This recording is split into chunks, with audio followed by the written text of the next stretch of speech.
Hello, and welcome back to the Suffering for Art podcast. We have a special guest today who is in the studio with us. Hi, I'm Cara Rose DiPietro. Welcome. I'm so happy you are here. Thank you for taking the time. It's literally so great to have you. Oh my gosh, thank you for having me. I'm so stoked to be here. Yes. Today we're talking about side hustles. And the specific side hustle that we're going to talk about is being an influencer. Which you are. How does it feel when people tell you, say that you're an influencer? I feel like it's so funny. I literally joked about the term in the show that I wrote on Monday. I feel like the word feels less weird coming out of my mouth now. It used to feel very weird because I felt like I didn't really identify with the term. I was like, I feel like I don't really fit that. Now I'm like, sure. I guess that's correct. I signed my name under that line enough now that I'm like, sure. Yeah, that's fair. When did you first start? So I know you started on TikTok, kind of doing the theater world and posting about that. But when did you take a second and think, oh, I think I'm starting to actually do this? And I think I can make money off of this. When did that click for you? It was interesting. I feel like there were two separate moments. When I first was oh, I'm doing this. This is a thing that I'm doing. That was a couple months in because I started posting videos kind of just for fun and for shits and gigs just because it was really fun during a production of Little Women in 2021. And then I went right into a production of Catch Me If You Can, and I kept posting. And that was when I really started growing. And it was during that run that I was oh, okay. Yeah. I can do something with this. Yeah. But it wasn't until that summer, end of that summer, when I really started to grow. And I started basically I got back to New York that summer, and that summer was when I started to enter the creator space within the theater world and the creator space within New York. But really specifically especially when I was first starting the creator space within the theater community, that it started to be oh, I could make an income here. Yeah. And this is before I was represented, I was still really independent. But that was when even I was okay, this is on. I knew people could. Right. But I was oh, I guess I could do this. Yeah. And did that did it just feel like posting to you, or were you actively being I want to start this? Yeah. So it kind of was a little bit of both. Okay. I knew that I wanted to grow, but it was also it was so much fun to me because it was the thing I always say about social media is that it gives me agency, creative agency over my life. Because it's this, I would be, working these 40-hour weeks, waiting tables, but I had this thing in my back pocket that was just mine that let me be creative. And I could do whatever I want there, I could make whatever videos I wanted, and it was creative and it was fun, and it made me feel I was furthering my life and my career in whatever way I wanted. And so so it was fun, and I was just posting to post, but also I wanted to grow. So I was posting consistently every single day, 2 to 3 times a day for almost 2 years, which is crazy. I don't really recommend because it did result in some crazy burnout. Yeah. So I don't really recommend that. It was a little crazy. But it's I was intentional, but also I was incredibly intentional and still am to this day of protecting my joy for it. And that's the only reason why I think I've been able to be consistent with it. Yeah. Because the second I feel I have to, it's not fun. Yeah. And then you loathe it, and it's well, why are you doing it? And all that. That's so fair. So I'm also in the social media realm, but not on the level of being an influencer, I would say. I just go in there and I post to sing because I, like you said, similarly wanted a space for myself to just be able to do whatever I wanted to do.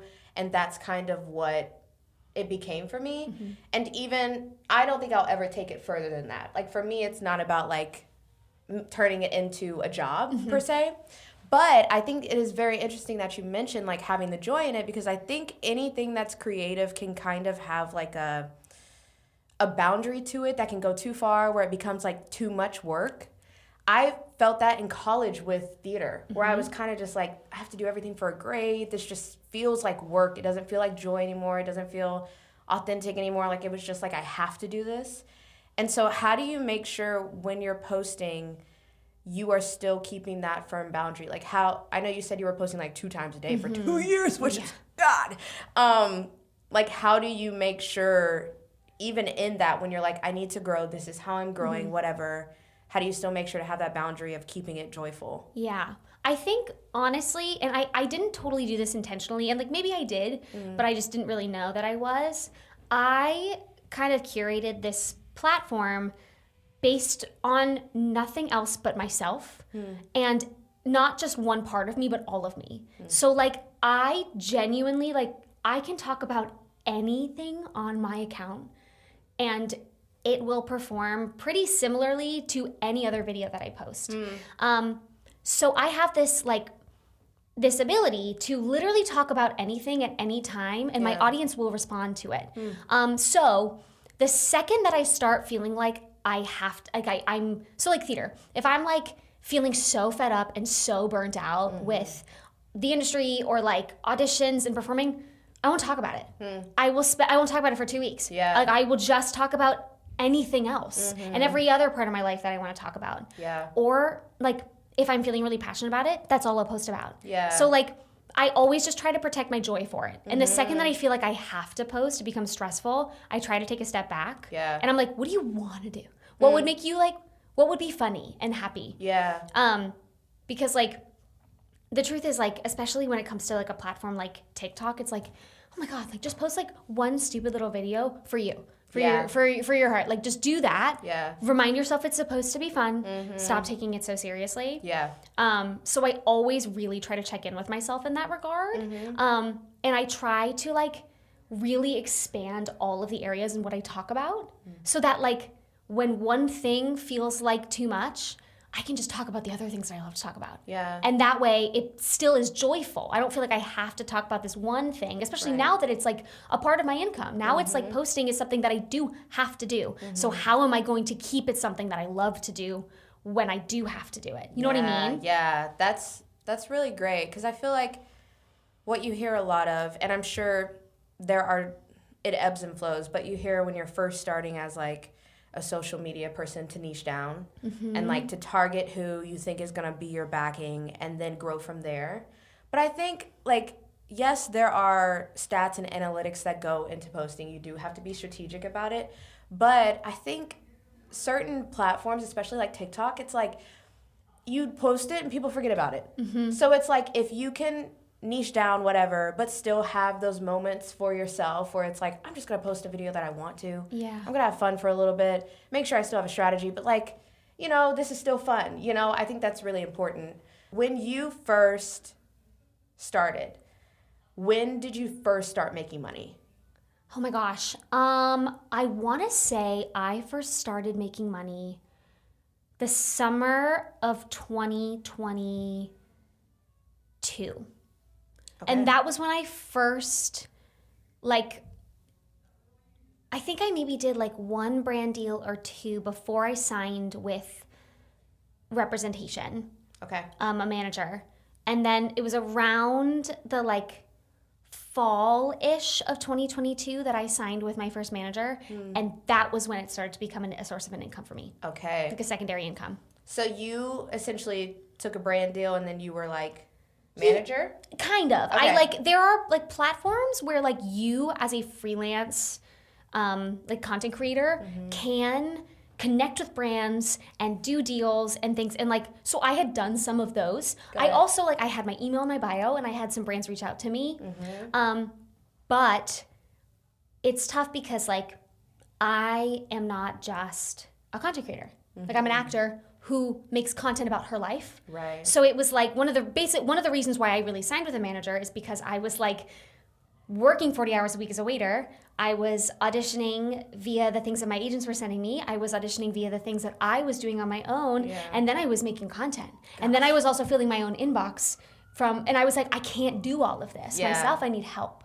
Because it was something I wanted to do, but I couldn't handle it all myself. Yeah. And I was really fortunate that I had a friend that was like connected me with 2 managers that she was like, I've talked to these people before, I'm already represented, but like really liked them. You should email them. Wow. And it just happened to work out. Wow. Yeah, but that That's was when friend. it is. She's one of my, actually, it's so funny. She actually is the reason I'm with my current representation now. Wow. And she said something to me I'll never forget.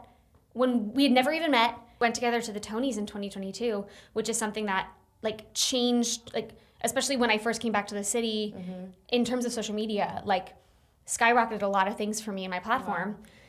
Wow. And I was like, why are you being so nice to me? Like, we've never met. And she said, I would not be where I am today if other women hadn't held open doors for me when I needed them held open. So if I can hold open a door for someone else, I will. Wow. And she consistently has.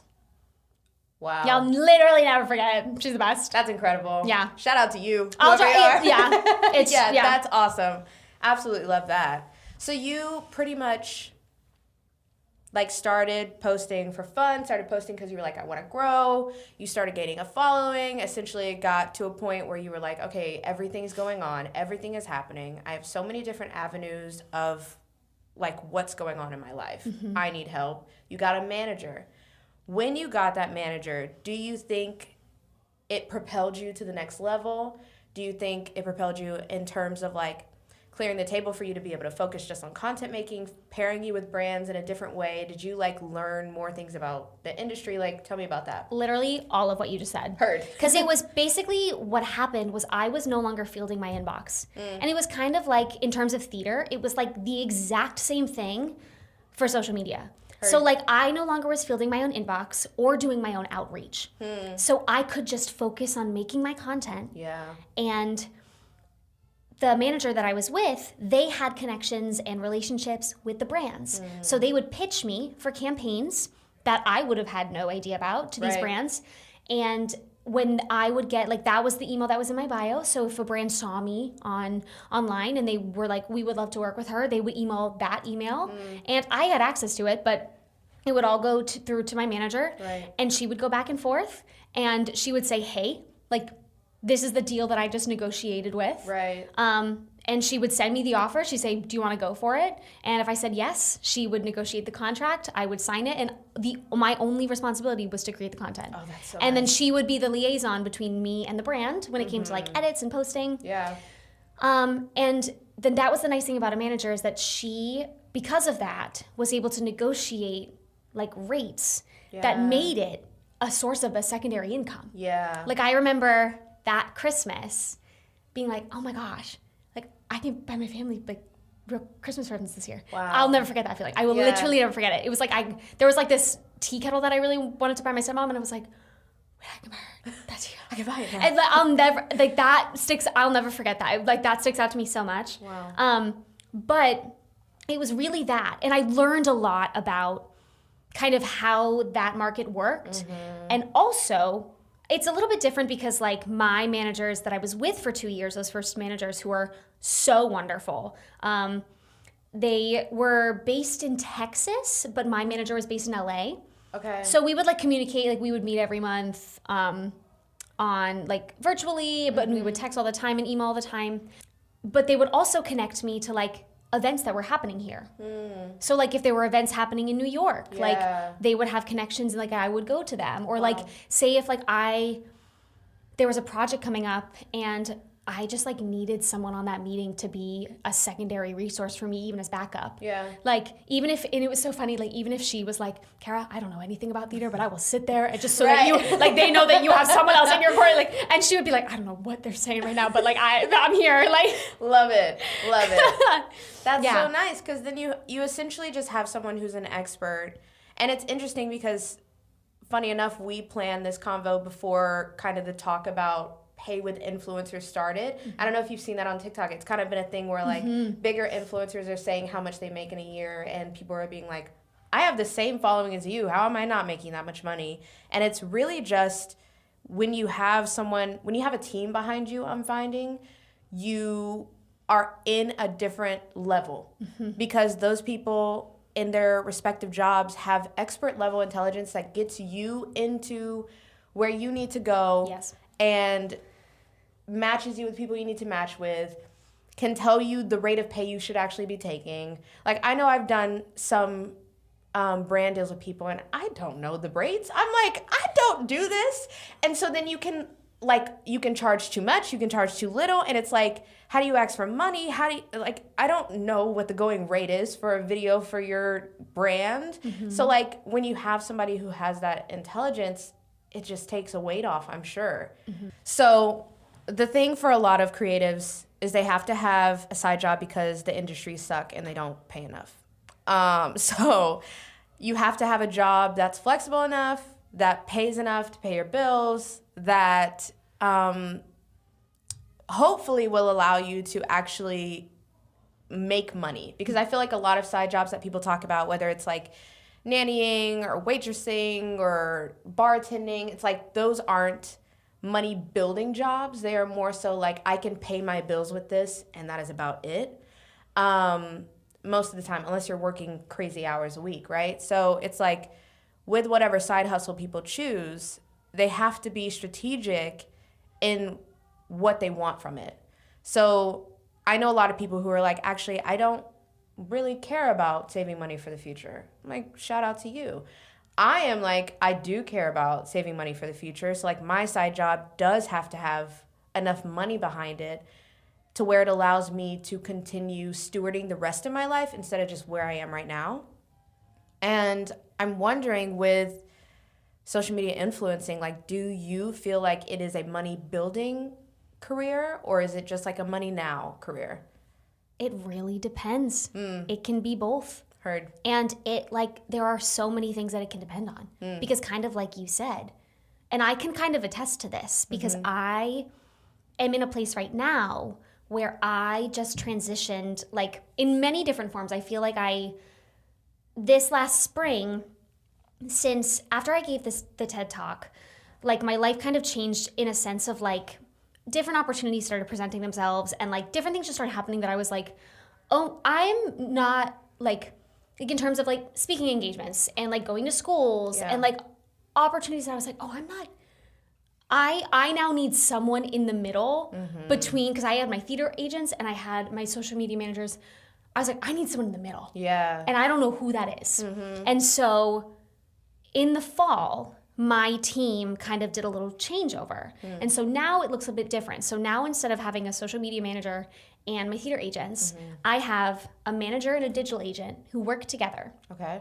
Who kind of basically work in tandem to be my digital representation. So like they do the same thing. Basically my digital agent is the one who negotiates and like brings in the deals and talks to these brands and negotiates the deals and negotiates the contracts amongst other things as well. Like does so many things. And then my manager is kind of the more creative side of that. When the campaign is all signed, she's the one that I work with when we're creating the content.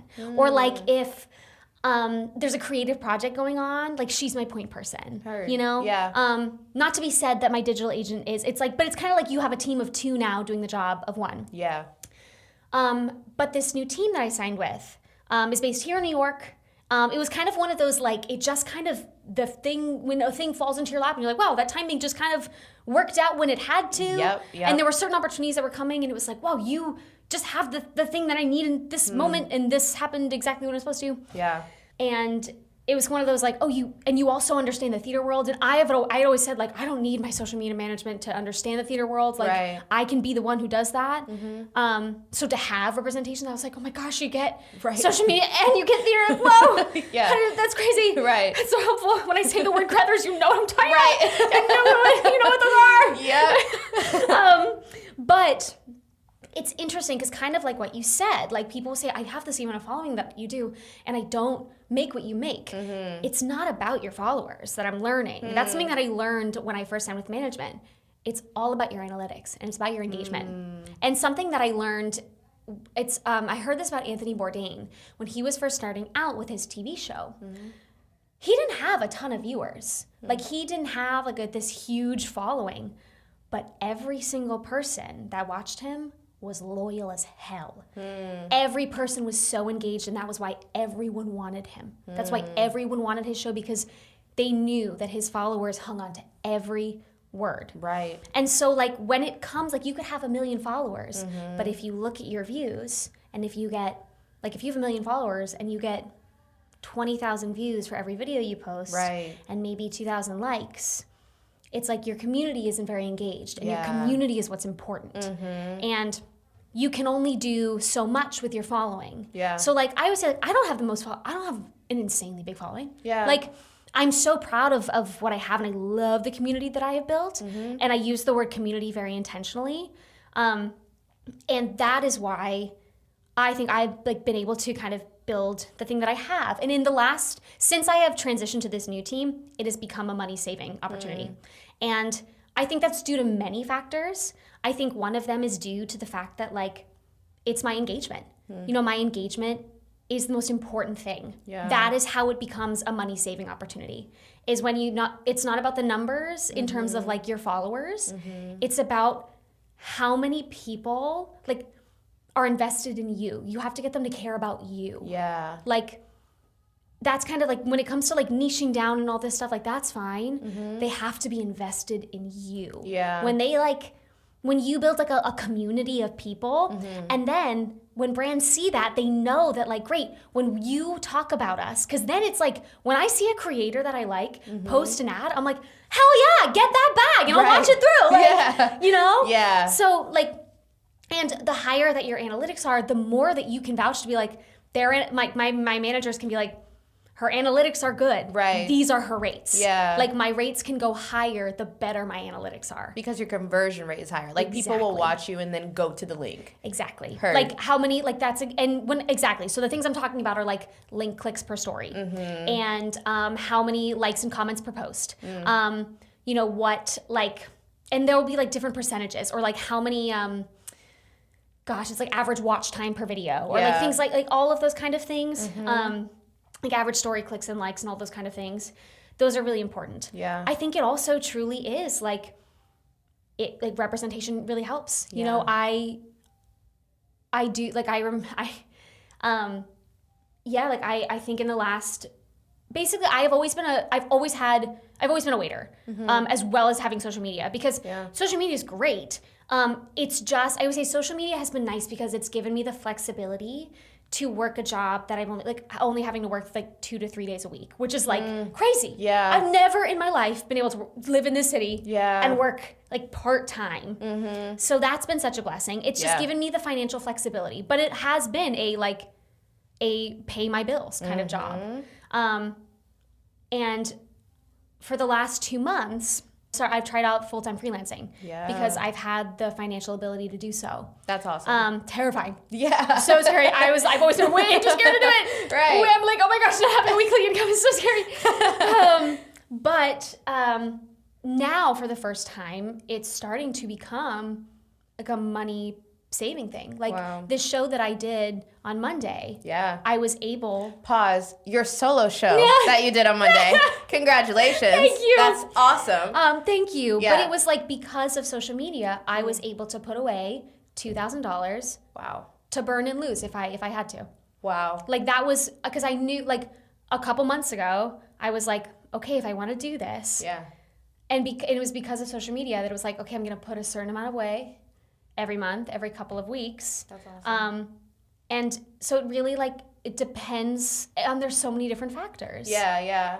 So like, to summarize that, because we can't go into all the factors, you're finding that with a team, with representation, with people in your corner, and having the community that you've built and people who care about you and who you are and what you represent has led to you having higher rates that you can charge brands because people are more likely to watch your stories, click on links, like your videos, watch your videos for a certain amount of time, share your videos, and you're finding, like slowly but surely, you're able to take this side hustle and turn it into, hopefully, a full-time gig. Yeah, the last 2 months it has been, which has been wild. That's crazy. And it's been cool because it's like that's been that's been able to support me full time while I do the thing that I actually do. Yeah. You know, which is perform. Yeah. And audition and that. Like, so it's been very, very interesting. And like the biggest blessing in the world. Right. Like what? Yeah. It's so crazy. You find it's like easy to manage. Well, I say easy. You find that you have enough flexibility to be able to go to an audition, do a self-tape, whatever. Like the schedule, it's on your time, I'm guessing. Yeah, it is. Yeah. Because your days are free. Yeah. It's like, it truly, truly is. Wow. Yeah. Would you suggest to like listeners out there who have been thinking about going into influencing and also balancing a creative lifestyle, like, are you a person who's like, actually it's oversaturated, it's very difficult to break in? Are you a person who's like, just go for it, like just do it? What's your advice? I think the cool thing about social media is that like there's space for everyone. Like there's no like, I don't know, I feel like in some places it's like, oh, there's only one job, there's only one position. Like that doesn't exist online. Yeah. Like there's room for everyone there. Yeah. Like I think that this, like, it is one of the one places where it physically cannot be, like there literally is space at the table for everyone because there's no table. Yeah. Like there's literally no table. Yeah. And I think the only thing I would say is like, don't go into it with any expectations other than like, I just like, I want to be have fun. Yeah. And be joyful, because I like,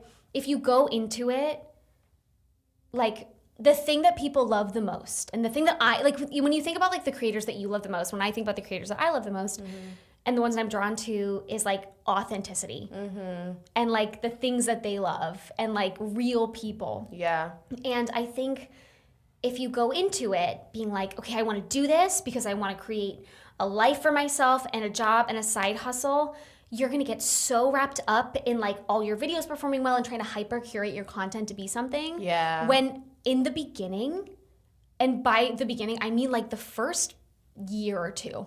Like, I mean like that's the tough thing, is that like it takes so, it actually, I say it takes so much time to build a platform, and sometimes it doesn't. Sometimes it's actually overnight.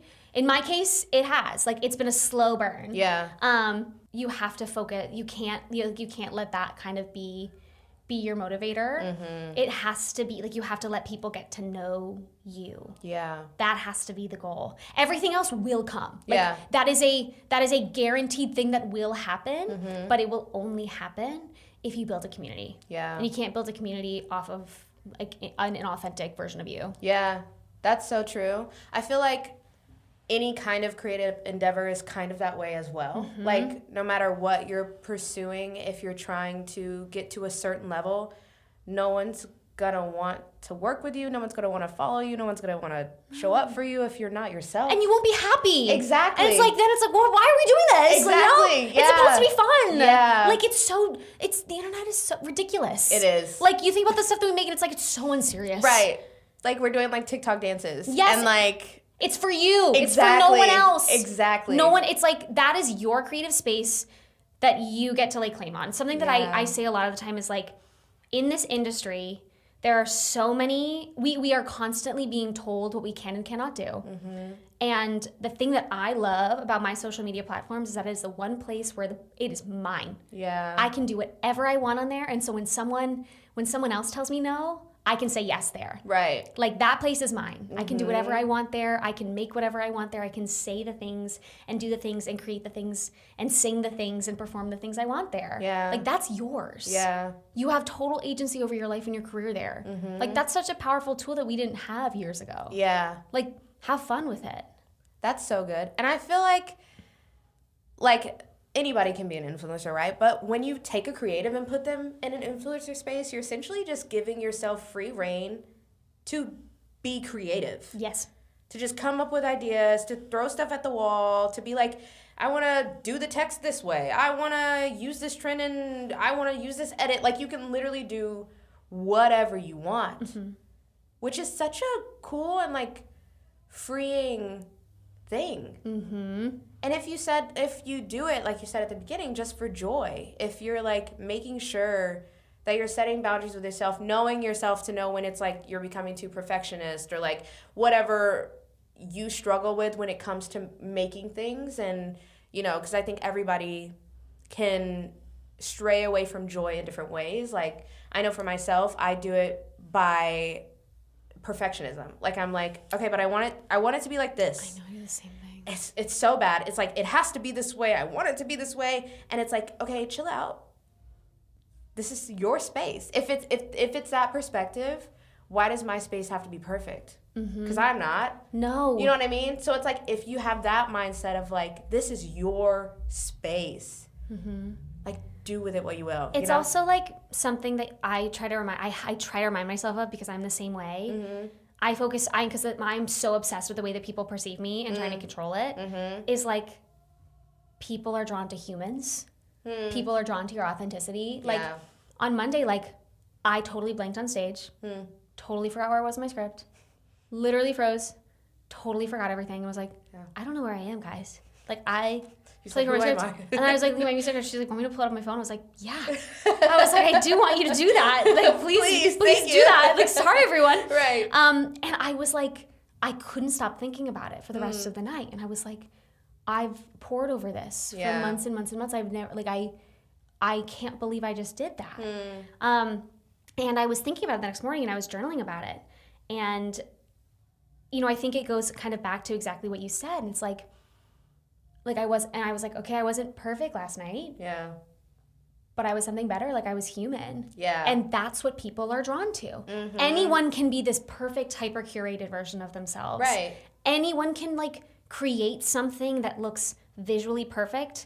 Not everyone can, like, show up as this, like, authentic version of themselves. Yeah. And when you just, like, when you let that kind of guard down and do it, like, that's the authenticity that people are drawn to. Yeah. Because when I see that, I'm like, oh, love that. Right. You know, like, You're a real human. I don't want to see this, like, perfect thing. You know, I you know? Yeah. I feel like when I see, like, perfection reflected back, I immediately am like, I feel like I'm being advertised to. Like, I'm like, the way, which is funny because I'm like, I want perfectionism, and then I see it and I'm like, this doesn't feel real. Like, you are like, you feel like a crafted version to, like, fit my appetite, and that feels so wrong. Yeah. But then I'll be like, in my own creative, be like, it has to be done this way. And it's like, bro, like, and it's hard. Obviously, it's a balance, but I think even, like, you messing up on stage, if I had been in the audience, I would have been like, that is lovely. That's what, and my two friends, because I was like, I couldn't, like, my two friends who I talked about, and they were like, that was the moment in the show where I was like, okay, we're in. Yeah. They both said the same thing. Yeah. And, like, when I look back on it, I'm like, I understand. Yeah. Like, I understand why you said that and where you said, like, that makes sense to me. Because Yeah. that was when I was like, that's when it was like, okay, we're all chatting now. Right, like, we're just here. Guard was down. Yes. We're not saying, you know? You, like, relax into it. It's just like, oh, right, I am human. I can make a mistake. Let's keep going. Now it's like, okay, wait, sorry. Like, I think my response is I was like, oh, it's a joke that I wrote that's funny. We're not skipping it. Like, and I said it, and I was like, right, that was funny. Like, right. I love that. That's awesome. Okay, so I know there's a lot of different ways people can monetize social media. Let me explain some of those. You can tell me if I have these right or not. So there's, like, affiliate marketing, which is where you pretty much put a link in your bio and you're like, hey, I have this product, go buy it. It's in my bio, right? And you get a percentage or whatever from that. You can have brand deals where you talk to a brand and you're like, hey, let's partner. They give you money to post a video, or they put money behind your video to promote a product. Why do I keep saying project? Product. And then there's, like, Patreon, which is, like, a hub where people can make money off of your community can essentially be immersed in what you can give them, and they can pay for packages and stuff like that. Are there any that I'm missing? And did I say those right? The Creator Fund. Creator Fund. Yes. The Creator Fund, which is essentially where you get a certain amount of money per view. And depending on how long they view it for, you get money, correct? Correct. After it has to be like a minute long. Over a minute. And they have to watch it for, is it 5 seconds? I don't know, actually. It's a certain amount I'm of seconds, not a part of it, which is a hot take. Really? I know, that's what everyone always says. Why not? I have joined it twice. Every time I've joined it, it's hurt my views. And I don't make a lot of content that's over a minute long. And the reason why I am able to charge what I charge is because of my engagement. Wow. And it tanked my engagement. And I said, it's not worth it. Wow. Because I just don't make enough videos over 1 minute long. Yeah. But I was like, this isn't worth it. And it's crazy because I have some friends, though, they make their rent. Wow. And then some. And they live in nice apartments. Like, they're not paying what I pay in rent. Like, they're not paying. Like, that's crazy. Yeah, they're paying much more than I pay in rent. So I wouldn't have guessed that. But you know what? I think when I was stalking you for this, I did notice that your videos were all under a minute. And I did think to myself, I wonder if she makes money off the creator fund from this. You don't. Yeah, I just don't for some reason, I just, the things that I do and make just almost never end up being over a minute long. Wow. And why force it? Yeah. So what do you make, what are your streams of income? Really, it is all through brand deals. Okay. It is all through working with brands. Wow. Yeah. And micro brands, big brands, Typically, it's a little bit of both. Okay. It's a mix. So I just did a collaboration with Dyson, and then right now I'm contracting a campaign with a smaller brand that's a bit more boutique, but it's still very mainstream. But it's literally all over the place. Wow. Yeah. And you feel like you've been able to partner with those brands because you have made sure your content was kind of wide open for it? Honestly, yeah. I have been, I don't really know how I did this, but I somehow managed to kind of create this weird little niche market of being a lifestyle creator who also fits into this beauty world, who also does theater. So and that is one of the reasons why I've had a lot of brands reach out to me. Like when L'Oreal launched this 24-hour foundation, they were like, hey, this foundation is really supposed to last. We would love for you to when you do one of those vlogs where you go to work as a singing waiter and go to these auditions, you wear it. Wow. Yeah, so it's that's so niche. Right, it's post-show skincare. Yeah, that's crazy. Course. You're somehow doing beauty, which is typically a really big market, and tailoring it to a very small niche. So you're big in the small. Yeah. That's incredible. You know what I also always, the marketing girls, the girls on the PR teams, they were all theater girls, all of them.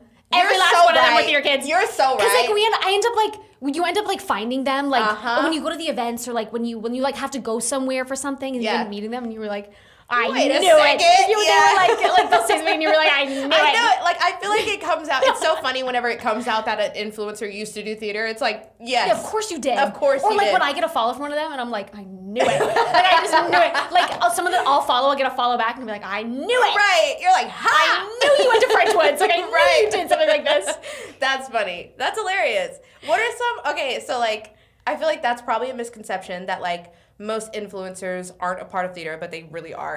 We're all performers. Yeah, all. I firmly believe that. Yes. But what's a couple of, or one misconception that people have about influencers?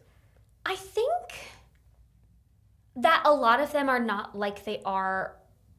I think that a lot of people, the question I always get is so-and-so the same in person as they are online? Especially in the theater community, I have never met someone that is not exactly the same. Wow. Everyone is pretty much that is who they are. That is so surprising. That's what people always say. Wow. Genuinely everyone is pretty much cut and paste, exactly authentically pretty much who they are. And there's I always say I share my whole life on the internet with the exception of some very important and large parts of it. The question that I always ask myself before I because a huge part of my platform is sharing a lot of very personal things about my life. Yeah. Is did 14-year-old Cara need to hear it? Will it take something from 25-year-old Cara to say? If the answer is yes, won't share it. That's kind of how I check in with myself.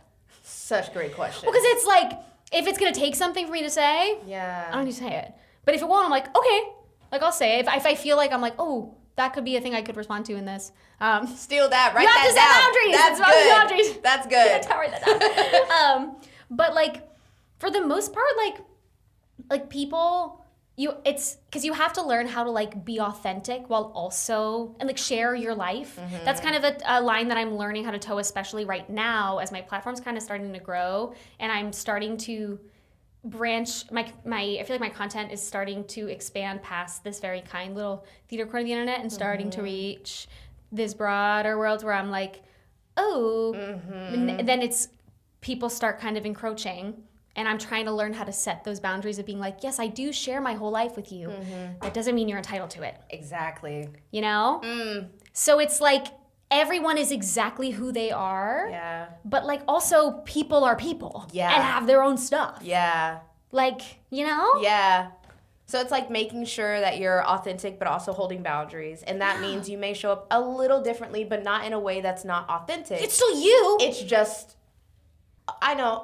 Okay. So like this is like when you meet somebody you don't know and you kind of are like, yada, yada, whatever. And then they ask you a question that's low-key personal and you're kind of just like, ooh, let me make sure I say this, but also don't give too much and whatever. It's not that you're not yourself. It's just a very particular and intentional way of saying something or communicating a thing to make sure you're still safe, but that person is also getting you. Exactly. Yeah. Exactly. It's like you're seeing 1 minute Yes. of someone's whole life. Yeah. That is like a perfect analogy. Yeah. Perfect analogy.